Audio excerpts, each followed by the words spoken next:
Hello, I'm Professor Olive Vassell.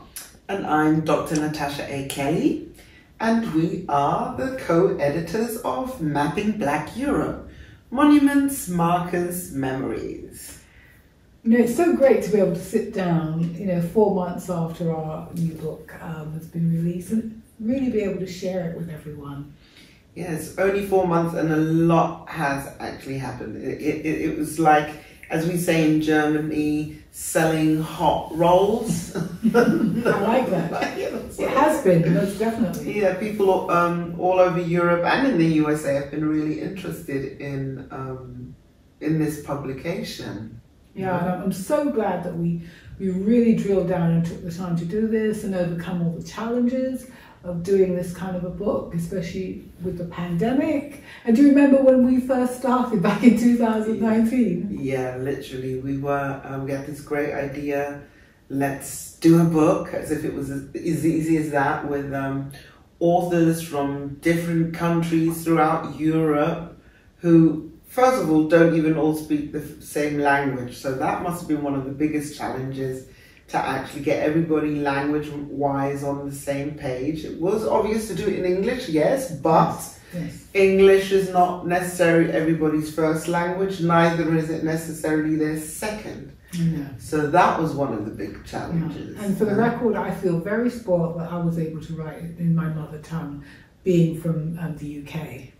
Yeah, that was one thing. And then COVID hit.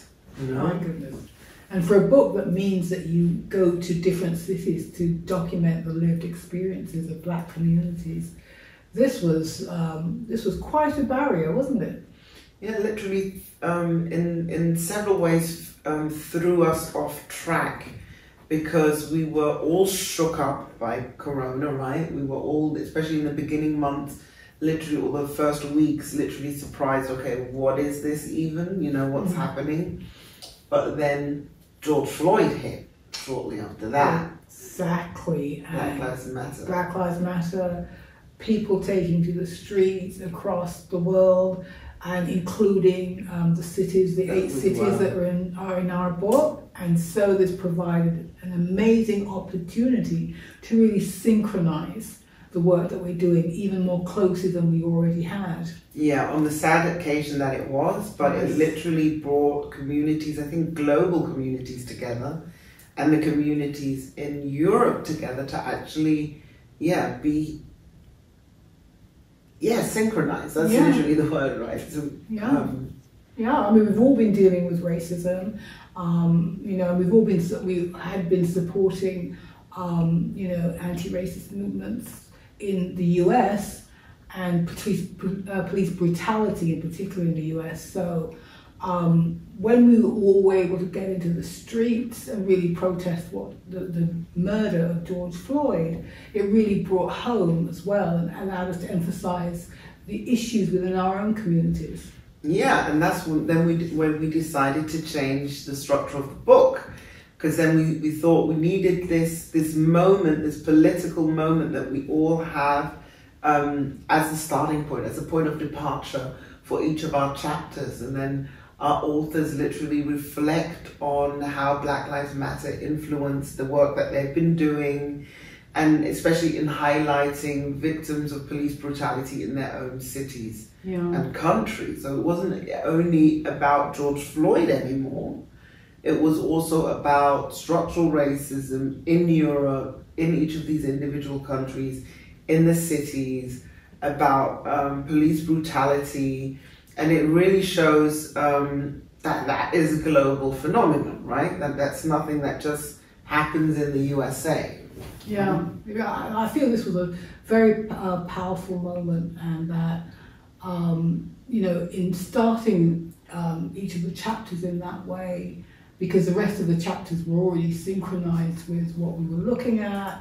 I mean, we were looking at sites and monuments, we were looking at philosophies, we were looking at organizations, particularly community organizations, and how they impact and support these communities, these Black communities in each of these cities. And these cities, I'm very proud of the set of cities that we have. Yeah. And the public memory, right? So literally street names. And, exactly. But I think what was different from Black Lives Matter was actually that we were not necessarily looking to see where colonization had been inscribed into these cities. But as we all know, Black people have been in Europe since Roman times. Yes. So somewhere we left our traces, and that's what we wanted to find out. Yeah. Where we've been, where we left our traces, how our history of Black Europeans is actually remembered. Yes. And so that was a little twitch to what makes our book really, really special, because we actually trace Blackness in Europe, in each of these cities. Exactly. I think that's very powerful. And I love the empowering fact that, you know, we have taken charge of spaces and places and made them their own and memorialized people and organizations that are important to us. And that this book really documents that, as we just said. Really important that we take charge of that. This is also reflected in the cover. Remember that when we had the opportunity to use our cover by Sonia Elizabeth Barrett and the Map Lective, that's the name correctly? Map Lective. Do you want to say a little bit about that? I mean, I've been working with Sonia on different projects, and when I saw this image, I was like, oh my God, this is our book cover. It has to be, no? It really is. I mean, it literally is sort of visualizes so much about the foundation of our book. You know, taking institutions and places that, you know, are by their very nature defining colonialism and then, you know, reclaiming them.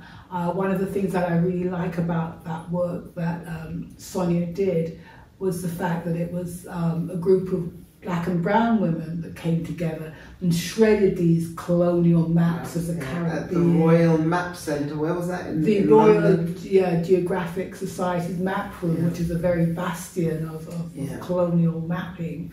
But to shred that and then to use a technique of braiding. Yeah, and literally braid the shredded pieces back together to recreate a new map of all of these places all coming together. As is the diaspora, right? As is the African diaspora, becoming then one region, the sixth region outside of Africa in a Pan-African sense, which is also one of the philosophies that we frame in the book. And it was such a beautiful image that in a visual way just reflected what we were doing in theory and writing. No, to actually give that a visual aspect, just gave it another additional touch. And mapping in itself, as using that as method and methodology also to even retrace our histories and contest the narratives that are being told. Yes, I mean this contestation through the eyes of people with lived experiences of these communities, I think it's just so important.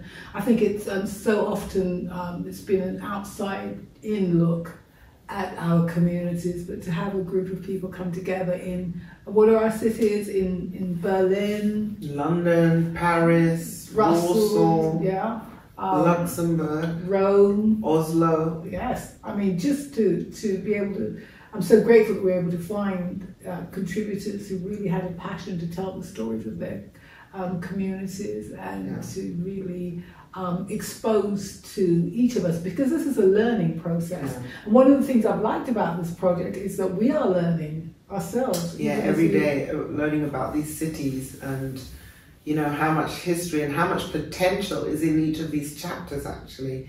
And I think what you mentioned, that the real unique selling point is that it's our own perspective with lived experiences, which then makes it an empowering book. No, so we're not coming from, well, of course, there is critique in it, but that's not our central intention. It's to, you know, show the finger of boo, boo, boo, you did that, that, and that. but actually to say, yeah, this is, we are now literally reclaiming a geographical space that our ancestors actually helped build, right? And without Africa, no Europe. Exactly. Very powerful and well said.